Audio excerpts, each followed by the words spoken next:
Do I have to call you sir? No. Do I have to address you as standard attention? Anyways, this is I'm really excited for this podcast. You are one of my best friends. You are a mentor. I've looked up to you for a long time, and you were rolling through town, and I was like, dude, we gotta sit down. So I'm going to give you a little intro, which I never do. I usually have everybody intro themselves, but I feel like I can intro you a little bit, and if I miss anything, let me know. So this is James Nash, Captain, Marine Corp, 2-time Purple Heart. I don't know if that's something to brag about. Yeah, it's complicated. It is. Yeah. They got you, but at the same time, I mean, dude, earning a Purple Heart is, I don't want to say badass in a way, and it's an honor, but I mean, dude, you served your country. You earned 2 of them, which I want to get in the way of how you earned them, which isn't normal. Yeah. I don't think a lot of guys have that story. You have a very successful podcast, which is the Six Ranch podcast, which I listen to. I mean, you can turn my truck on right now and plug my phone. It's the first thing that pops up. You have Six Ranch Beef. Your family is one or the oldest operating family business in the state of Oregon, correct? Yeah, it's right in there. See, I got this. You're crushing this. What else do I know about you? You grew up as a fishing guide. You fought wildland firefighter. You rafting guide. I mean, you're a jack of all trades. So, I mean, I don't even know where to start with you. I know we're kind of limited on time, but this could be a 4-hour podcast. Well, I'm sure it won't be the last, but let's talk about Purple Hearts a little bit. Okay, so first off, yeah, let's just jump right in the military. So you joined the Marines. Why'd you join the Marines? So I felt like I had a really good life growing up. I grew up very poor, as a lot of ranch kids do, but it was an incredible life where I had just massive amounts of freedom, and I felt like I had to do something to deserve that, to earn it, even though I'd already gotten it. And of course, I see 9/11 happen. That influenced me a little bit. But the next year, I did a foreign exchange to Norway, and I lived in Norway for that year. I wrestled while I was there, which was incredible. But I was also there when we invaded Iraq. So I got to see the perspective of the U.S. going into conflict from the outside. From a non-U.S. Right? So like all the high school students in Norway protested by not going to school, as if that's going to stop the United States military, right? Yeah.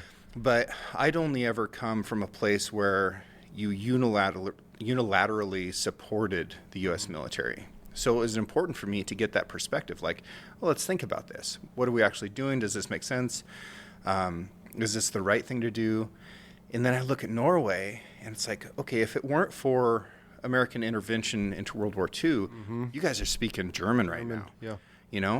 And their grandparents who had fought that fight were still alive. Like, so this isn't even like generationally removed outside of living memory. It's still there. Yep.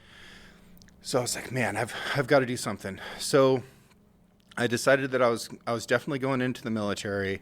If I break down the service branches, Army really wasn't an option for me. What I'd heard about the Army wasn't good.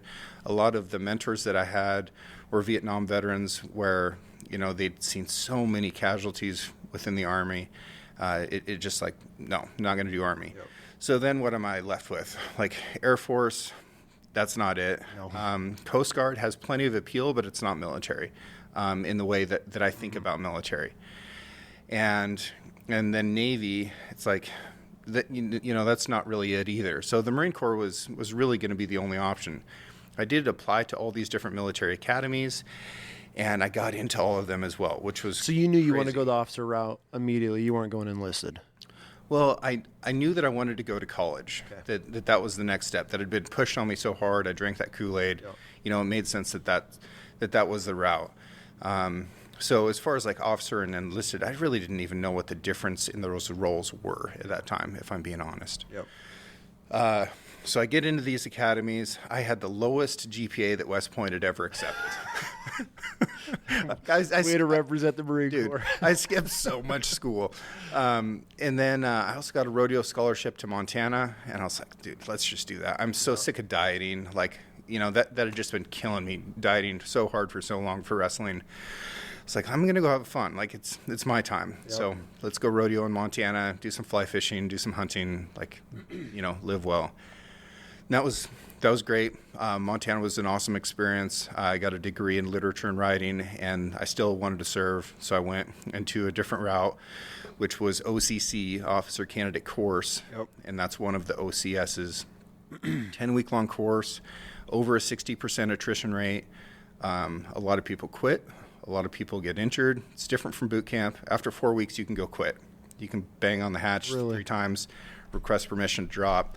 Now, are you getting pushed to the fleet, or you just go back to civilian life? No, you're gone. Like, you do not pass go. You're not even in the Marine Corps yet at that point. Okay. So, like, my entry of service date or whatever didn't start until the day that I commissioned, right? Got it. So it's a 10-week-long job interview. Ugh. As a right out of college. Right out of college. You're just like, I could see a lot of people like, no, immediately no. And most of these kids, that was their first job. Yeah. Like, their first job in life was going to be an officer in the United States Marine Corps. Being in charge of a platoon full of just belligerent assholes.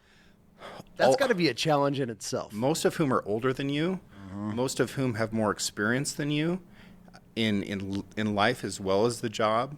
And some of these guys are going to be in their 30s, and you're like 23, 24 years old. So this is an interesting perspective, a different angle on it, because I taught off, one of my last jobs in the Marine Corps, I was an instructor for the heavies, the 50-40, and obviously the Amtrak.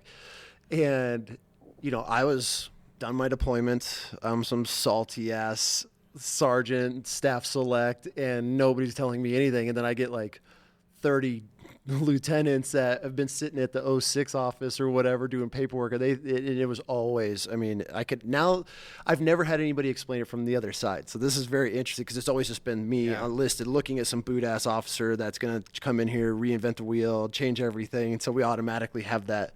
Every young officer has that stigma behind him, like, oh, here we go. Here's another butter bar. What's he going to change this time? So, and it's hilarious that you're saying that to me, because like, I don't look at it like this is some kid out of college, went through the candidate school, made it, got commissioned, and then all of a sudden goes to the fleet, and they're like, here you go, sir, like, figure it out technically in a way. There's obviously schools and things you're learning along the way, but. Yeah. So you've got this 10-week long course, and there was one guy that made it through all that just brutality and elected not to commission. What? Yeah, which was, I think, a great decision. Like, for sure. He made it. He showed that he could do it. He finished his obligation to himself, and then decided that this wasn't for him. Mm-hmm. So admirable, right? Oh, for sure, because who knows what he would have been as an officer? Just hated life and made everybody's life miserable for 4 years. And I love that he didn't quit, because I'm sure he realized earlier, like, this isn't for me. Yeah. But I'm going to finish this out anyways. Yeah. So I hope that guy's doing well. Can't remember his name, but I hope he's doing well. Godspeed. Yeah. I was going to be a Marine. He's one of those. I was going to join the Marine Corps. Yeah. I made it all the way. And everyone's like, probably nobody believes his story either. Yeah. He's one of those. So anyways, from there you go to a 6-month-long course. So every Marine is a rifleman, right? Yep. Every Marine officer should be able to command a infantry platoon. So you have a 6-month-long course that teaches you how to be an infantry platoon commander, which is every officer, even the dude. It's the attorneys, it's the pilots, it's really? Everybody. Everybody gets that baseline knowledge. And 6 months long that's a long course. During that time, you're competing against all these other officers for your job, because there's only 2 guaranteed contracts, which is pilots and lawyers. Oh, shit. I didn't know that. So everybody else is competing to get their job. So I've got 600 guys who made it through college, made it through, the attrition rates of their officer candidate courses or whatever they did. Mm-hmm. Like, these are, like, tough guys that are really smart. All of them had way more expensive educations than me. Yeah. And, like, that's who I've got to go up against academically, with leadership, and with physical fitness. There probably wasn't a lot of cowboys from Eastern Oregon. There's one, yeah. That were on this roster. Totally. Okay. I was probably the only guy as well that had, like, paid his way through college. Oh, okay. And I know that because after we commissioned, they put us all in a big auditorium, and they're like, who's got student loan debt? And everybody's like, I'm like, no. I jumped out of helicopters to fight wildland fire in the wilderness Good for you, though. I mean, that had to have felt good. You're like, finally, I got something up on all you. Yeah. So the dude on stage goes, "Your debt is forgiven." You're like, do you realize what I had to do? I literally killed myself, almost died just to pay this off, and all you assholes get to do it for free. But I still feel good about it. You know, I feel like it was the right way. Created some cool stories. So after that 6 months, you compete for your job. There's only 2 tank spots available. Did you want to go in the tanks? Oh yeah. So you joined, and you were like, I'm gonna be mechanized, or not when I joined, but when I started the basic school, this 6-month-long course, I was like, yeah, tanks is where it's at. Like, it's a gunfighter job. I like vehicles. I like machines. I don't know how they work, but I like using them. Yep. And, you're still a maneuver. Tank officers stay in the tank their entire career. So there's never been a tanker general ever in the Marine Corps, and never will be, because we don't have tanks anymore. Yep. So as a lieutenant colonel, you're still in a tank. Like, you're in the fight your entire life. It's wild. Yeah. So I go off to tank school. That's like 9 months long. Then I go to the fleet. So all these officers, right? There's 600 of them in this. Where do the low-ranking ones go? Like the ones that the shit bags in a way in the officer world. Where do those guys go? Are those infantry units? No. Or is infantry like one that's looked after? Because I feel like if I went the officer route, like I would love to lead a platoon, infantry, some combat unit, right? So where do like the guys that slip through the crack of officer school, where do they go? Yeah, so check it out. They have a really smart system to spread talent throughout the MOSs, and they break it into thirds. So if you're the honor grad, the number 1 guy at school, you get your pick of the litter. Okay. Well, the honor grad always picks infantry, right? Oh, okay. So not then pilot. I feel like I'd go air if I was. You have to have a contract to do that. Okay, you're right. So it's over. Like you, because I started with an air contract for F-35s. They delayed me twice. And they didn't field the F-35 for a decade, so I'm glad I didn't wait. Right. So I was like, okay, I'll go fight it out for a ground contract. So anyways, the honor grad gets that first pick. The second pick goes to the top of the middle third, right? Mm-hmm. So third pick goes to the bottom. If there's 600 people in the class, then guy, number 200 gets that second pick. Got it. Or guy number 400, and then 200 would be the one after that. And it's a great way to spread talent out through all the jobs, because all the jobs are important. Every job in the Marine Corps is important, but not every job in the Marine Corps is desirable, right? Yep. So if you had nothing but your lower third guys filling in on those jobs that nobody wanted, they're important jobs, so now they don't get done well. It's going to be miserable, yeah. Supply. So it's super smart the way they did that. And then there's another side of it where, this is how it goes on paper. There's also the real world where all the captains who are the platoon commanders of the officers go in there and say, no, like I know he's up for that. I know he wants logistics, but that's not what this guy's going to be. So you have everything going against you trying to get your dream job of going into the Marine Corps. Unless you are like a human version of a tank, which is very much what I was. Like I was a big, like smash, go straight through it. Yep. Very, very bold and decisive in action. I was all about tactics. I was all about maneuver. I was good with the ballistics. I was good with the logistics. So they're watching this like, all right, he's going to be a good mechanized. I do not believe that I rated like in the ranking to get tanks, because so many people wanted these 2 jobs. Yeah. I don't think I rated it. I think my captain went to bat for me and was like, no, this is what this guy's going to do. So after you graduate, you go to tank school, learn obviously that, and you're in 29 Palms for that?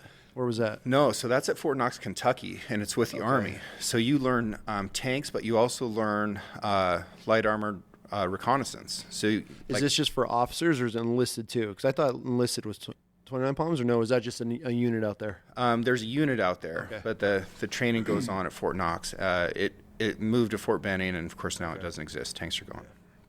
But I was out there for 9 months. So this is another really long school, and I learned all about tanks. I learned about Bradleys and Strikers and all that jazz, and then the foot recon stuff I just thrived in. That was just hunting. I loved it. And reading a compass. Did you have to go old school with it, or you learn all the technology and no, everything? it was all old school, but like we were even doing like snatch and grabs, and we had mount towns that were ongoing for weeks long campaigns, and it was really interesting. Oh shit! So you get your school done, which I'm sure a 9-month Marine Corps school. There's just so much cool, just awesome things you get to do. Then you get chosen for your fleet. Did you want to stay East Coast, or did you want to go west? Like, what was your choice there? I wanted to go West Coast. Like, I'm a West Coast guy. I wanted to stay on the West Coast, and I was bummed when I got Lejeune. I would be too, dude. I got out of the Marine Corps because I got orders to Lejeune. I was next in line to go, and I was not. I literally, that was one of my main deciding factors. Like, hey, you're next in line. You're in the gauntlet for Lejeune, and I've slapped my paper. It was like, not going to happen. I got this cool apartment out on the beach on one of the Outer Banks islands with a couple buddies. We had this really beautiful place to live. You could go fish off the beach every night. Nice. And it was about a 45-minute drive away from base. So I had like that time and space separation. Mm-hmm. And I learned like the people of Eastern Carolina are really interesting. They're pirates, dude. They're all descended from pirates. Like that's where all the pirates retired. That's all where the gold hunts are, and they're all still looking for pirate gold to this day. And totally, and finding it. Like, I mean, they're pulling Blackbeard's cannons off the bottom of the ocean, like 20 miles away from where my house was. That's why there's so much history there. I mean, I'm from the East Coast originally, but I mean, I love obviously north, but I mean, so much history. I just ended up loving the people there so much and learning how to live there and enjoy those activities, deal with hurricanes, deal with heat, deal with bugs, and but by the time I left, I couldn't be happier to be done with the Marines, but I was brokenhearted to be leaving Eastern Carolina. Yeah, everything comes home after a while, and even if at its shittiest, it just your suck level evolves to it, and then it just becomes norm. So you get stationed there. How long were you in the actual fleet before you got orders or knew that you guys were deploying? I got bounced around to a couple different companies, and I got moved into the next deploying company. Then you start like assembling your platoon. So the first platoon I had a really abusive gunnery sergeant as my platoon sergeant. Rightfully so. Yeah, but also like I didn't come in there bold. I came in there humble, and I was like, hey, like let's work together to figure out how to do this job. And he'd been burned by so many lieutenants in the past. He was old. He was hurt. He just wanted to get out. And what year is it at this point? So the war's been going on for a while. Yeah, so this is like 2010, 2011. Yeah, so he's crusty. He's gone through his cycle of... Yeah, his medical book is like this thick. Mm-hmm. He's just doing his time, and then here comes Lieutenant Nash. Just another lieutenant. And I was like, man, I just want to learn so bad.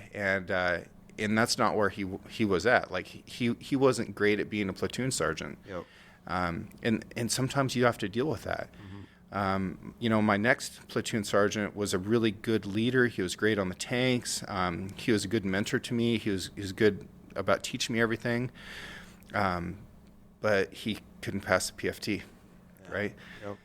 So then I keep like trying to assemble my little dream team of tankers and mechanics and everything else, and eventually you make it and you get close to it. There's one exception, and this happens often on deployments. You get close to it, and they say, "Hey, you've got 186 Marines deploying. You need to make that number 183." Like I don't know where this comes from, but it happens all the time. So it came down to me. It's like, hey, you got to leave one of your boys. Well, I had a guy that during the rifle range right before deployment had showed up late and drunk one morning. It's like, you're gone, right? So this dude also, and this is wild, man. He'd been my driver for a little while, and he was dumb. He wasn't smart enough to do the job. But I thought that there was driver as a tank driver, right?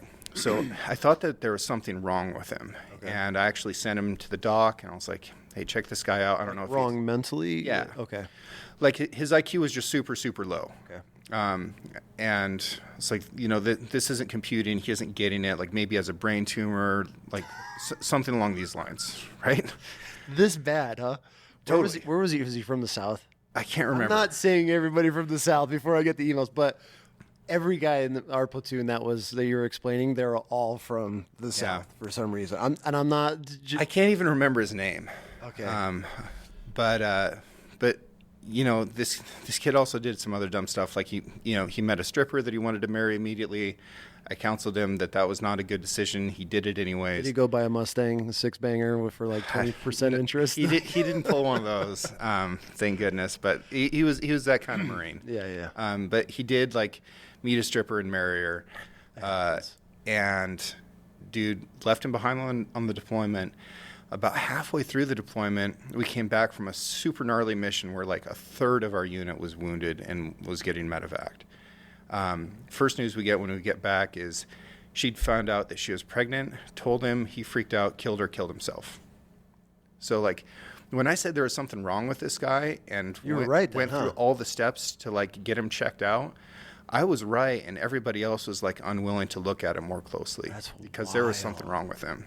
Wow. Yeah. Dodged that one, huh? Kind of, but like who knows what combat would have done to him. He was still one of our boys, right? For sure. He was still part of the platoon that we'd left behind, and it was a weird feeling, especially after like all the chaos of that mission that we'd just been on, to come home and like there's this other piece of information. It's like, what do you even do with that? That even made it to you. You think like what you guys were going on, and this is Iraq or Afghanistan. So you're in Afghan, and you guys are out there hooking and jabbing damn near every day, and then they're calling back and being like, "Hey, Private Schmuckatelli just offed himself and his pregnant stripper girlfriend." Dude, like the Lance Corporal Underground is strong. It is strong. It spans the continents. I feel that I would compare the Lance. Anybody listening, the Lance Corporal Underground is the rumor mill, is what we like to call it. And if you want to find, and especially as like a staff NCO, I would go to my troops and be like, all right, what's going on? Like, what's happening? And they would have everything. Dude, they know all of it. It's like a little spy network. It's like prison. Like these dudes are like, you can lock them in the barracks and they got rubber bands and they're flicking little notes out around the doors. I mean, these dudes are flushing notes down. Whatever it takes to dude, I swear. Lance Cup. There'd be times that like, I'm stuck out there waiting in formation too. I don't know what's going on. And they're looking at me like, hey, sir, what's going on? I'm like, well, you'll know when I know. And then I see like the lances squiggling around in the back. Mm-hmm. And I can go over there and be like, hey, what's up? And they're like, oh, the CO's going to be down here in 10. Like, we're getting ready to deploy. He's telling us we're going to Iraq. You're like, what the hell? Right. Yeah. There's gear inspection tomorrow. Get ready now. They're doing a CGI inspection. Everybody clear your rooms out. Totally. But like, they know that stuff before I know that stuff. Like, it's every time. Phenomenal. It is. I think there's hidden jobs in the Marine Corps. Now, this is my tin hat theory on the military. There's a job where they lock dudes in a room. All they do is learn how to secure the happiness. Control the weather. And the underground. It's just like Congress now. There's these little bits of information get let out. It's like these conspiracy pages and then what's going on with our president. This whole country. Q. You remember Q during like? Yeah. That's what it is. It's the Lance Corporal Underground is a version of Q where, hey, at this time, so and so is gonna get. It every time it works, and so dude, it's hilarious that the Lance Corporal rumor mill of what information is spread, and there's a lot of good and there's a lot of bad that goes on inside of there. I mean, you're hearing everything, and it's always what it comes down to. It's the key wives back in the rear. Probably. That's the worst. Yeah. Worst. Okay, so. I want to fast forward to Afghan. Yeah. I want to kind of shift gears into that. So what? Obviously, I was a staff sergeant when I got out, so I had my platoon, but I was never, obviously, in the level like I'm caring about my vehicle and my section, right? Obviously, we care about everybody, but that's my focus: is my section, our missions, what we're doing, either mechanized or on the ground. But as a lieutenant, I mean, I feel like there's so much pressure. And were you still pretty new on your first deployment? I mean, how long where were you at this point? I was a first lieutenant. Okay. But I think I'd only been promoted to first lieutenant for a couple months. So you're still cherry, like brand new, and so pretty new. And it's also your first deployment, right? To Afghan, right? I mean, it's not like you're doing a MEU where you're traveling and getting some experience under your belt before you're going straight to the sandbox. I mean, and the information isn't great because the Marines were the only tanks that ever operated in Afghanistan since the Soviet Union. And that didn't go over very well. There were still Soviet tanks that were dead on the battlefield that I was operating on, and there were old mujahideen that would come up and tell me that they had been the ones to kill those tanks, right? What's that like? I mean, that's got to be an eerie feeling knowing these dudes took out.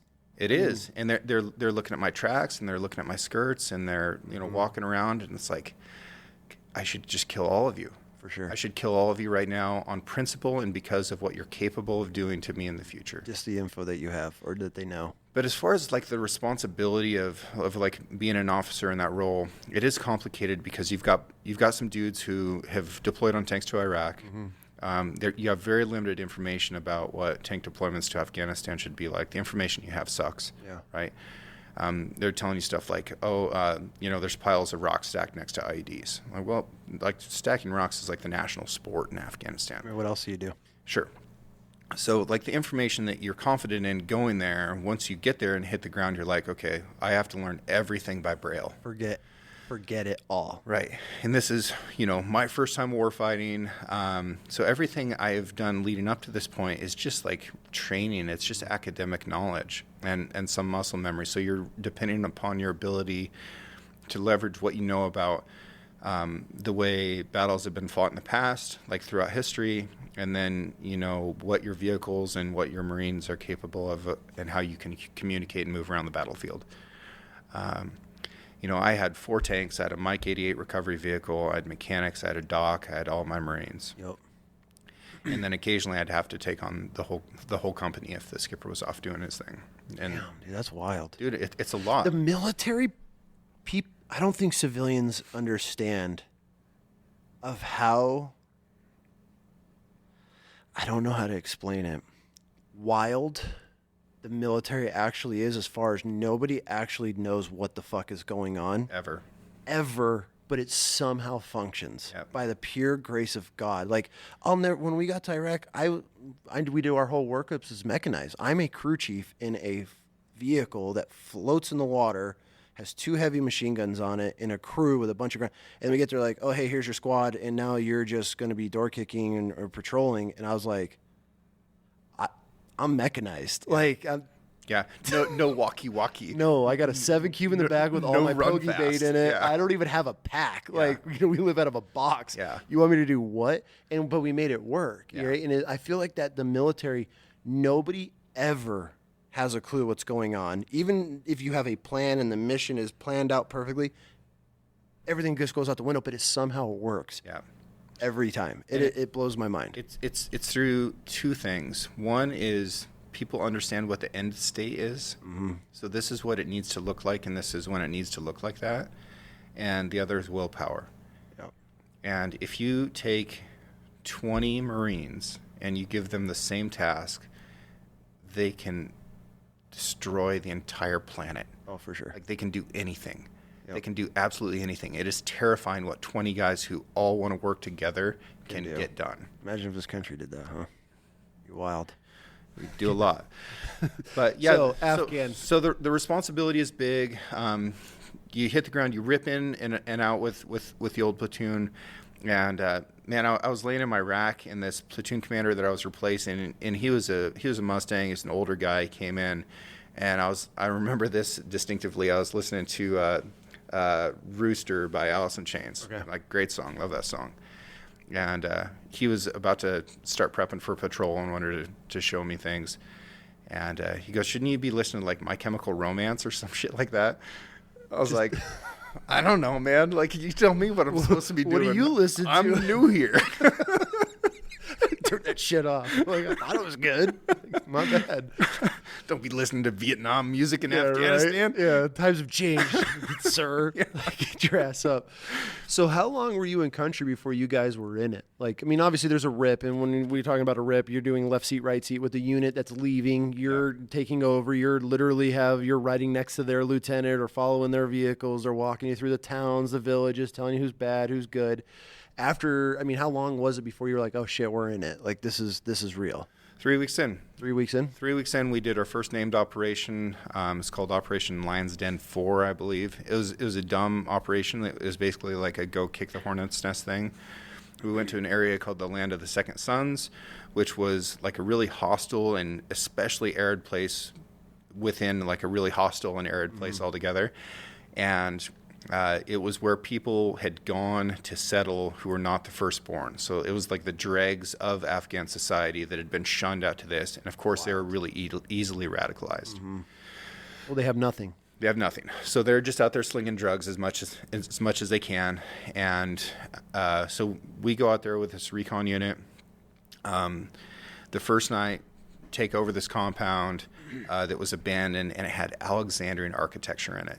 Really? Now, for people that don't know what I'm talking about, that means that the mud that built the archways of this compound were done by a style created by Alexander the Great. That's they're still using to this date? Or to this date? Or still standing. Still standing. Shit. So I'm laying on my tank that night. It had been like 130 degrees that day. It's cooled off a lot tonight. There's so much dust in the sky, you can't see a star.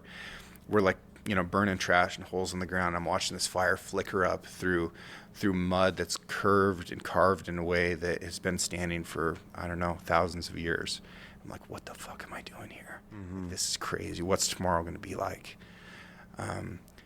And like the next morning, we go and find some IEDs. I'm watching guys like watching me with binoculars. They're calling in on the radio. Like we're starting to get IDF. Taliban, right? Yeah. Yeah. Sure. So, which a lot of people don't understand. Like, we can listen. That we are listening to all of their radio chatter, which is a really eerie feeling, especially when it starts chirping, and then it gets, as you continue down that, it gets more and more. Then your interpreter starts telling you, like, "Hey, this is what they're talking about. They know how many we have."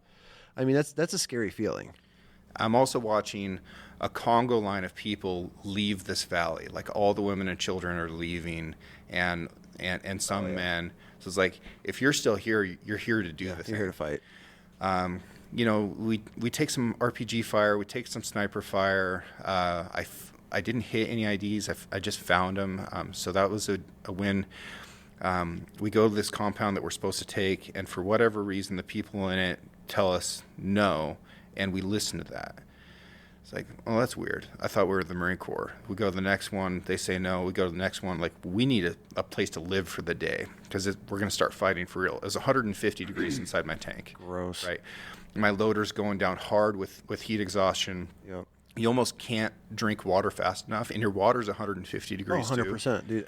So that water's just Boiling. literally burning your mouth Yep. to drink it, and you need to be drinking multiple gallons a day. Yep. Right? You're not even sweating at this point. You're just chugging water. You don't piss or Dude, sweat. It's that hot. as hard as you can. Yep. So you're drinking water that is uncomfortably hot. A lot of like shower water is like 130 degrees if it's pretty hot. So 150 degrees. Anyways, we take over this compound. We kick the people out. We bust out some chow, and I just got up to like go over to the tank to grab the radio to see about refuel because tanks are thirsty. They need gas. Mm-hmm. As soon as I got up, my gunner goes and sits where I was, like a I got the officer spot. Mortar impacts right in the middle of where all my Marines are sitting, kills him instantly, completely jacks up almost everybody else. I get shrapnel in my back of my head. I get blown down in the dirt, get up, like the whole... Wait. Yeah. So you're sitting there. How many guys are sitting around you? So it would have been 7, I think. So you're sitting in like a little school circle. Yeah. And so you get up. Like as close as we're sitting here. And you go to get up. Yeah, I make it like a few steps. And the guy that sat in your seat, who is my gunner, so you're like the person that's like closest to me, like in the tank and in the world too. Which a lot of people that are listening, I feel that tanks, tracks, any of the other wheeled vehicles, mechanized vehicles, we have a different bond because we live with these guys. So like in a platoon, you have your squads, your sections, all that stuff. But like on these vehicles, you know these guys on your vehicle to a depth that probably their parents, like my my guys on my vehicle, my best friends, they know my deepest, darkest secrets, and I know theirs. Like you're learning because you live with these people, and you sleep, you eat. I mean, I'm sure you hot racked it, or there was times where you'd wake the guy up and he'd get out of his sleeping bag and I'd crawl in his sleeping bag. It is still warm in the middle. I mean, people don't realize how cold it gets over there as well as it being hot. And because it was a warm sleeping bag. So you're sleeping in another dude's sleeping bag that he just crawled out of because he's got watch and now you get in. I mean, it's an intimate level. Like, I mean, you're physically close, you're emotionally close. Like he'd had his first daughter like 4 weeks earlier. Yeah. So he got to know his daughter for just like a couple days. But like, you know, where the tank commander sits over the gunner, like my knees are right here. Yeah, you're touching. So like like to say that you're close with this person, like there's no way to overstate that. The same as, you know, because I drove for my lieutenant. So it's funny that, you know, obviously, and we always joke that you would either have loved me or hated me as one of your troops. But same thing. I mean, the troop commander would sit, I drove, and the troop commander's knees are in my back. Right. You know, and so it's like when we say like an intimate level, like you are forced to get, and thank God I was always fortunate enough to have a good crew. But anyway, so your gunner takes your seat. So he literally dies in my place. Damn, dude. What was that? I mean, this is right. I mean, you're a couple weeks in, and he's the only one that got killed. Only one that got killed. But you know, this mortar hits right in the middle of everybody. I'm hurt. I have a bad brain injury, so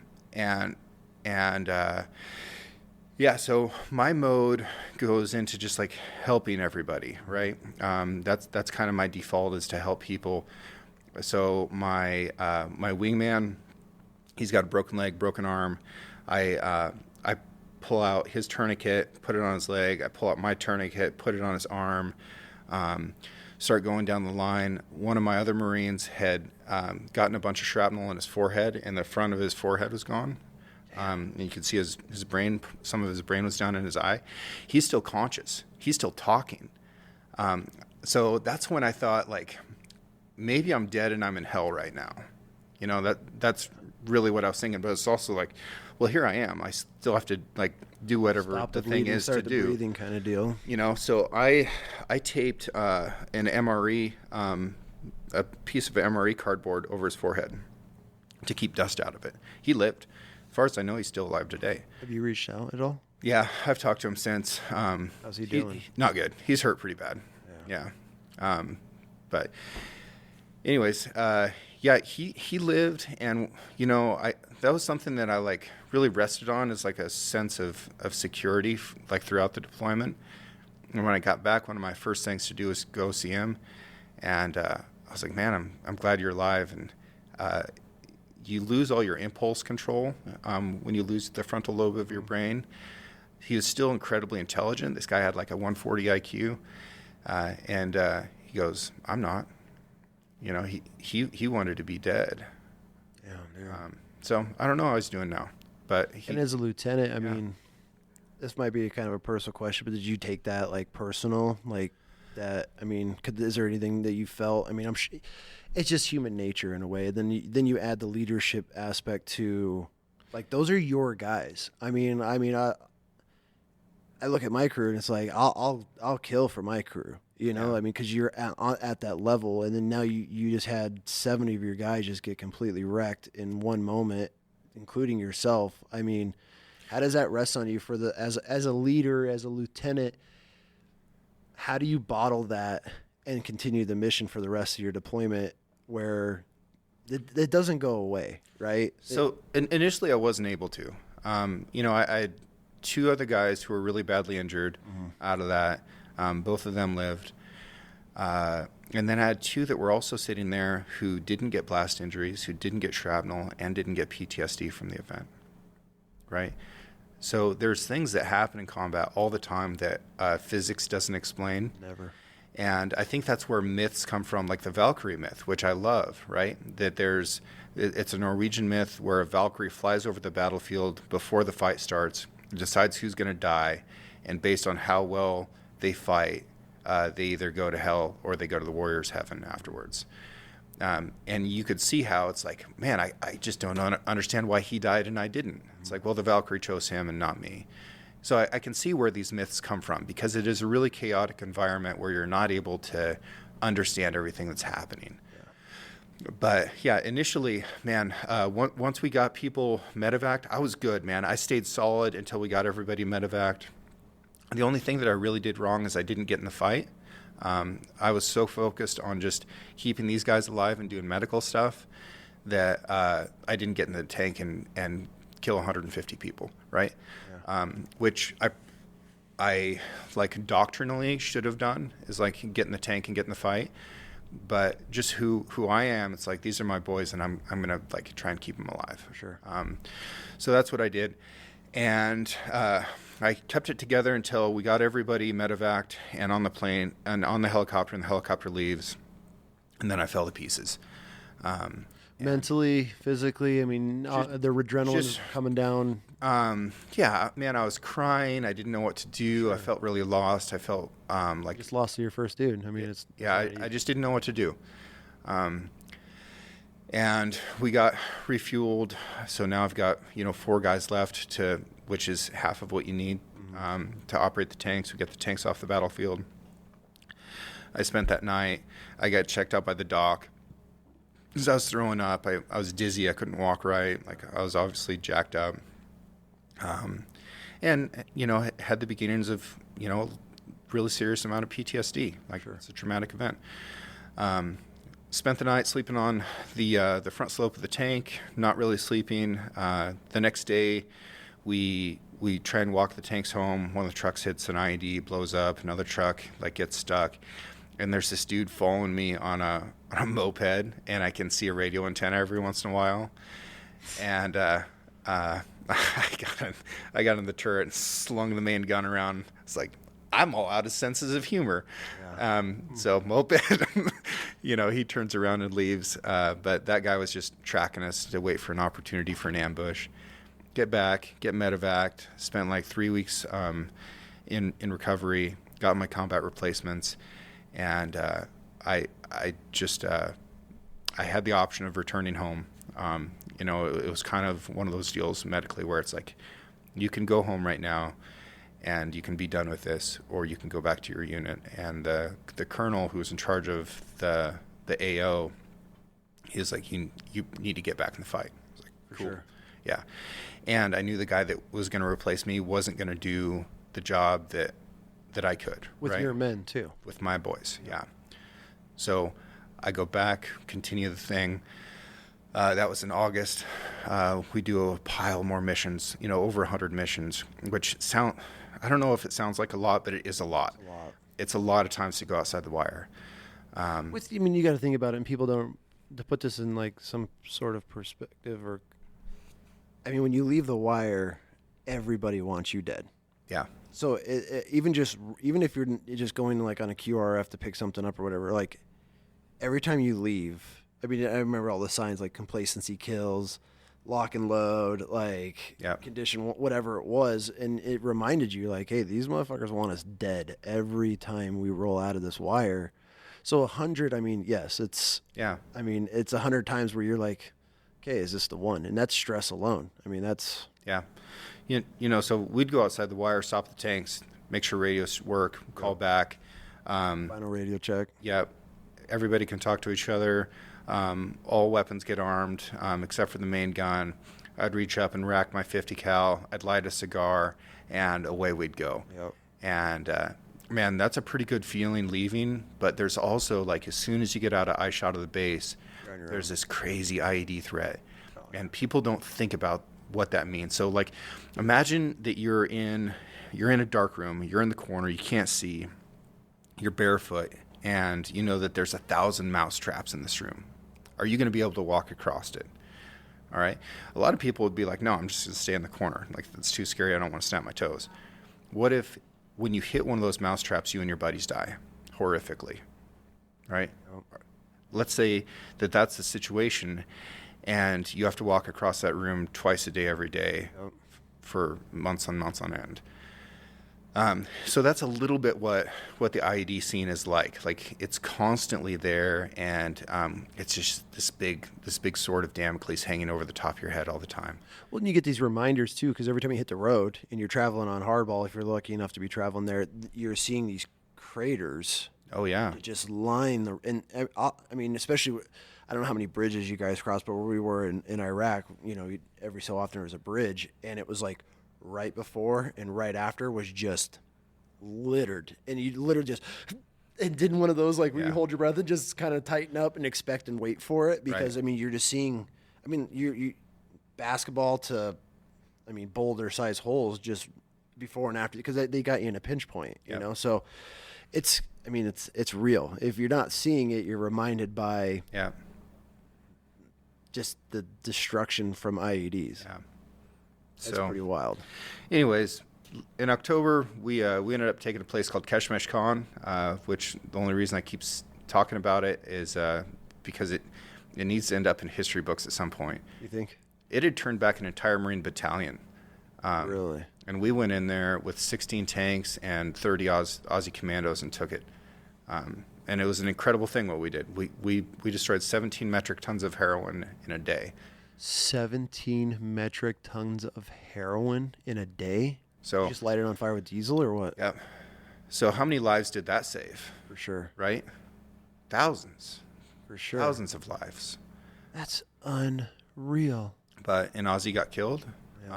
And about a third of our guys got medevaced, and me and several others were wounded again. So that's when what was that mission called? That was called Helm and Viper. So you received your second Purple Heart. Yeah. What happened there? Walk us through that one. Man, so it was all in the retrograde. So we assaulted all the way into this position over a course of days. We performed a feint, which was like the craziest little tactic, and I thought it was just razzle dazzle. But we went to another location, set up at night, just took sniper fire nonstop, and then left in the dark. And they moved all their forces down there to that position. We had psyops play like tank sounds on speakers all night long, so it sounded like tanks were driving around in the desert. And then when we attacked the other position, we didn't have as much opposition. Because you're doing the old bait and switch. Right? It's such a simple maneuver, but it works. Mm-hmm. And it worked then. And I didn't think it was a smart idea, but I was wrong. It worked great. Anyways, we assault this position. We do the thing. This Corporal Scott, I believe his name was killed. He was the Australian commando. He got killed on like a tank-sized IED, which bothered me a lot for a long time. But yeah, that was tough. And then on the way back, man, we just hit IED after IED after IED, and about half of our vehicles were destroyed, no longer able to function. We're having the Army send up like all these extra recovery vehicles. The Army vehicles that got destroyed, they would just call in airstrikes on them and destroy them in place. Really? And, the Marines don't do that, so we're bringing all of our broken shit home with us. And so my tank is all jacked up, and the turret can't even turn anymore. And we stop because rigs in front hit IEDs. These billowing clouds of dust are going up into the stratosphere. And then another one comes up, and, you're not hearing it on the radio, so you're like, who's dead up there? Who's hurt up there? Like, what's going on? So I'm getting dragged by my recovery vehicle. I'm sitting up in the turret, and I look over in this Karez hole, this old aqueduct system that's in southern Afghanistan, and I see this tube start to come up out of the ground, and then a person, and then the tube levels, and I'm just seeing all this like in slow motion kind of, and I was like, RPG, pull up my rifle, shoot once, hit him in the throat, kill him, goes down in the hole, and my XO ended up like driving over and dropping a grenade in the hole. My gun jammed, because dust just does bad things to semi-automatic guns. Yes. So I'm glad that I killed him on the first shot. I was pretty lucky with 5.56, but But anyways, All those coyotes out there on the, Dude. on the plains. yeah, that was like that was like ranch style shooting. Like I've got my elbows down on a vehicle. You don't want to mess with me, kind of deal. But yeah, we just kept getting hit by IEDs, and as we went through this pass, we've got a tank blown up, we've got a truck blown up, and my CO is driving in to get the Marines out of there with his tank. He hits an IED right next to me, so all the blast comes out from underneath his tank, goes over me. About 20 minutes later, I get shot by a recoilless rifle. What's a recoilless rifle? It's an anti-tank rocket that's like on this wheel-driven thing, and the shot was like 2 miles long. It was an incredibly good shot. Like, What? Really proud of that guy. I can't even be mad at that point. Yeah, it's phenomenal shooting. Well played, sir. Yeah, so I got a bunch of shrapnel on my back from that, and then we hit just more munitions and stuff on the way home.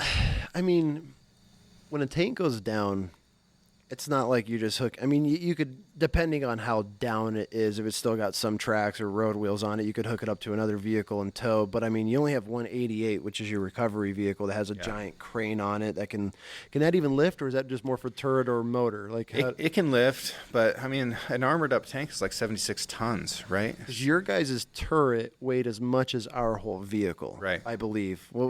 I think our vehicles were like 22 tons or 27. That sounds about right. Tons. I thought I read one time that like an Abrams turret weighed as much as our Amtraks. Yeah, I could be completely wrong, but yeah, which is wild because I mean the sheer mass of a road wheel we had on my second deployment. The tanks rode the same. We call it the rat trail. It was just a rat trail through the desert. It was like 3 feet deep. I mean, literally the bellies were dragging because these guys and somebody got smart and put a giant tank mine with a bunch of arty rounds underneath it, and they ended up blowing that. And dude, a road wheel, I don't even know, I would say at least 150 pounds, right? Yeah, even just like a track section, it's like, oh, you're shitting I mean, dude, I got a hernia. I just got fixed not too long ago from lifting track. But when they hit it, I mean, we were finding road wheels and track blocks like hundreds of yards away. And I mean, the sprocket was 200. I mean, and you're talking chunks of metal that are hundreds of pounds that are bolted or... Yeah, the blast speed is really, really high. Like you can have 30,000 foot per second blast speed. So like, you know, a really fast rifle is like 3,000 feet per second, right? So yeah, the energy transfer is really quick, and that's what causes a lot of brain injuries. Is you get this blast wave that goes through your brain, and it takes all the places where neurons line up, and it shifts them a little bit, right? Just because you had this massive pressure wave go through you. So then you no longer have these neural connections to be able to make sense of shit, and it destroys all of your ability to use your mind.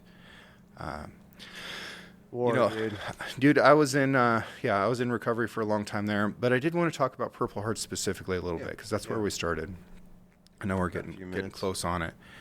The Purple Heart was the first military medal in the U.S. Now, is it true, and I'm sure you have a lot of knowledge because you're just that guy that digs into everything. I was told years ago that the Purple Hearts are still giving out today were the ones that they had originally purchased during World War II or something like that. I think they had like a prediction of they're going to have a certain percentage of guys that were going to receive Purple Hearts, and they had a surplus, and they're still handing them out to this day. Is there? I think there's some truth to that. Yeah. There is some truth to that. There's also multiple companies that make them. Okay. It's one of our more expensive medals. You know, it's like $40-something. And when I went through my award ceremony to get my Purple Hearts, I got a Purple Heart that they pinned on me with a gold star on it. So you don't get 2 Purple Hearts. You get a Purple Heart Gold Star for second award. And then they handed me 2 boxes, and both boxes were empty. So that's how cheap the Marine Corps is, right? Go figure, right? Yeah, Thanks for your service and sacrifices. Here's 2 empty boxes. You get 1, but we're tight. But the first ones, General George Washington came up with the idea. He issued 2 Purple Hearts for military merit after the Revolutionary War, and they were cut out of felt. Really? And purple was the rarest dye color at the time because it came from like this crushed up snail, and it was a royal color that was only allowed to be used by the royal family. So this was an FU to to England to say, not only did we beat you, but we're going to take your color and we're going to award it to our best troops. I know that. Yeah. That's pretty cool. It's in a beautiful color. I mean. Yeah. So now it has George Washington's face on it. And on the back, it says for military merit. Yep. Damn, man. But for me, a lot of living Purple Heart recipients make jokes about it. Like they'll call it the enemy, combat marksmanship badge and things like that. Yeah. And I'm guilty of joking about it too and be like, yeah, I'm such a slow learner that I had to get 2 Purple Hearts before I figured out how warfare is.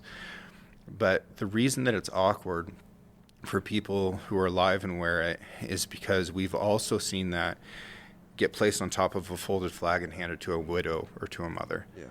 And it doesn't feel right to be alive and wear the medal of dead men. I can see that. Yeah.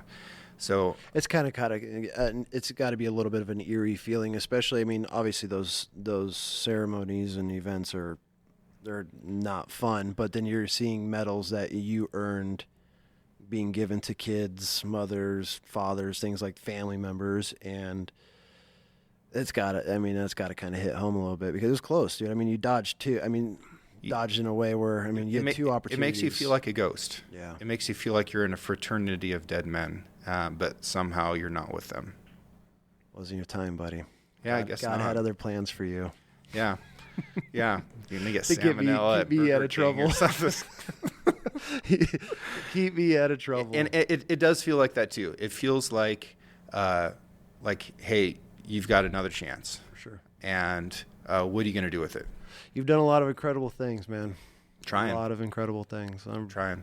I'm always looking forward to what's next for you. So, but you're headed out of town here. You're going on a duck hunt. We'll shift gears a little bit because we got to wrap this thing up. But this is going to be the first of many. I'm excited. I'm going to have you back because I want to dig into a lot more stuff. But man, you're a fascinating person, James. I really look up to you, and I hope nothing but the success for your podcast, your family, your new house, everything you got going on. So, well, congratulations on getting this show off the ground. It's How long have we been so talking? many years in the works, and it's going to crush. And it's a tremendous honor for me to be a part of it. And you're going to be the first podcast we launch with. Awesome. So I was really hoping we can get some time on your passing through, but even though it's a quick one, I'd like to have got. There's some more things. We're leaving a lot on the table for these guys. We still got to talk about your world record kill with the tank. Well, you know where I live. Yeah. We can talk some more later. Yeah, we definitely have to. But I really appreciate you, buddy, and I hope you have a fun time on this trip and nothing but the best for you and then what the future holds. No. Real quick. Yeah. If there's any advice that you can give to the veterans, people looking to join, active duty guys, because you obviously coming from the knowledge master himself, what would there be a piece of advice, or just anybody just listening in general, like with life or what's going on in the world? I mean, is there anything that you can give to anybody that would maybe better their day? As soon as you realize that no one owes you anything and you are entitled to nothing, and that it is a privilege, it is a privilege that will fill you up with the most positive energy and power possible to be able to serve other people as if they are owed. As if they are owed, your effort and your service and your love and patience and everything that you can give them. As soon as you realize that you can live your life like that, then everything is going to start getting better, not just for you, but for everybody that you're trying to help as well. Oh, yeah, man. I appreciate you, dude. Love you, buddy. Love you too, man. Thank you.